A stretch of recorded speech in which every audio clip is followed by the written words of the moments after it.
Assalamualaikum warahmatullahi wabarakatuh. Halo semuanya, saya Kamila Zahra Ineza dari kelas 12D akan membahas soal asas 2025 mata pelajaran geografi. Di sini kita akan bahas 3 soal. Yang pertama ada multiple respon nomor 2 dan yang kedua ada soal pilihan ganda pada nomor 16 dan nomor 34. Jadi di soal itu ditanyain kalau misalkan tingkat kepadatan populasi tinggi di sebuah kota dan dihuninya oleh masyarakat miskin, maka dia perlu penanganan atau penataan ruang pada kawasan kumuh tersebut. Nah, kira-kira strategi pembangunan pemukiman kumuh Kota Tangerang harus berfokus pada wilayah mana dulu nih? Baik, selanjutnya kita ke pembahasan. Kita akan menganalisis hasil dari tabel tersebut.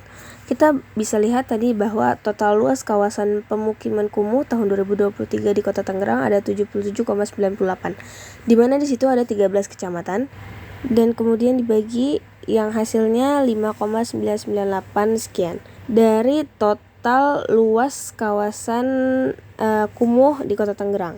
Dari pilihan yang dapat kita lihat di soal, ada 3 jawaban yang lebih dari 5,998 sekian dan duanya adalah kurang dari 5,998 sekian. Jadi ada 3 wilayah yang terfokus pada pembangunan wilayah pemukiman kumuh di Kota Tangerang, yaitu ada Cibodas, Neglasari, dan Cipondoh.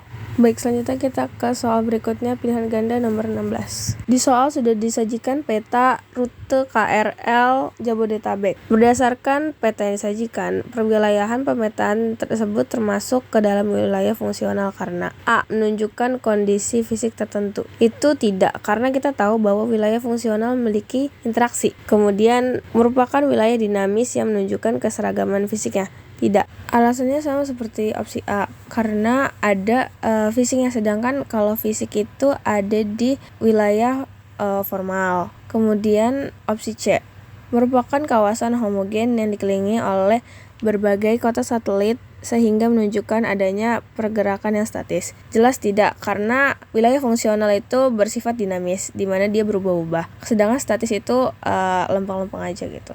Kemudian opsi D, merupakan wilayah dinamis yang ditandai dengan adanya pergerakan antar wilayah dengan wilayah nodal, yaitu DKI Jakarta sebagai pusatnya yang dikelilingi oleh wilayah pinggiran atau periberi. Nah, opsi D ini adalah jawaban yang tepat. Kenapa? Karena di sini dia termasuk ciri wilayah fungsional. Yang pertama itu dinamis, yang kedua tadi di peta juga bahwa DKI Jakarta itu sebagai pusatnya kota, dia terpusat, saling melengkapi wilayah pinggir-pinggirannya. Kemudian dikelilingi oleh pinggirannya. Nah, benar kan? Jadi jawabannya adalah opsi yang D. Selanjutnya kita ke soal yang ketiga, soal pilihan ganda nomor 34. Pemerintah Republik Indonesia bekerja secara progresif dalam perencanaan inisiatif pembangunan rendah karbon atau PRK.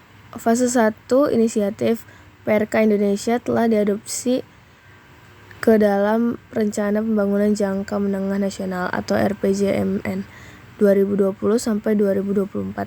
Saat ini inisiatif PRK di Indonesia telah memasuki fase 2, yaitu fase implementasi yang diharapkan dapat berkontribusi dalam program peningkatan kapasitas sumber daya manusia, memajukan pembangunan ekonomi yang lebih inklusif dan berkelanjutan di Indonesia. Konsep pembangunan yang sesuai dengan program Green Economy adalah. Baik, selanjutnya kita ke pembahasan. Kita perlu tahu apa itu konsep Green Economy. Green Economy atau ekonomi hijau didefinisikan oleh UNEP atau United Nations Environment Program sebagai perekonomian yang menghasilkan peningkatan kesejahteraan dan kesetaraan sosial sambil secara signifikan mengurangi resiko lingkungan dan kelangkaan ekologis. Nah, dia memiliki ciri-ciri yang dimana green economy itu dan sustainable development, pembangunan yang berkelanjutan. Nah, ada 3 ciri di mana dia berkelanjutan, hemat sumber daya alam, dan yang terakhir adalah rendah karbon atau emisi. Kalau kita udah tahu 3 ciri dari konsep green economy, kita pasti udah bisa jawab dari kelima pilihan ganda ini. Yang udah pasti A, di mana dia pembangunan yang berkelanjutan, hemat sumber daya alam, dan menghasilkan emisi karbon dioksida. Kalau yang B kenapa salah? Karena dia udah bilang menghasilkan emisi karbon dioksida, namun tidak menghasilkan gas rumah kaca. Padahal dari menghasilkan emisi karbon dioksida itu udah pasti menghasilkan gas rumah kaca. Cuman dia meminimalisir hasil dari gas rumah kaca, seperti itu. Selanjutnya, kenapa yang C salah? Dia bilang tidak menghasilkan emisi karbon dioksida, sama seperti tadi B, padahal dia menghasilkan karbon dioksida, cuman sedikit itu, tapi tetap menghasilkan. Nah, yang D juga kenapa salah?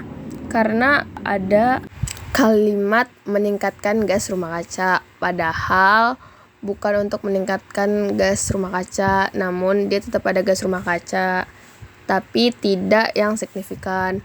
Kemudian kenapa yang E salah? Sama juga karena ada kalimat meningkatkan gas rumah kaca, seperti itu. Baik, itu saja yang dapat saya sampaikan 3 soal pembahasan asas tahun 2025 mata pelajaran geografi. Kurang lebihnya mohon maaf. Wassalamualaikum warahmatullahi wabarakatuh.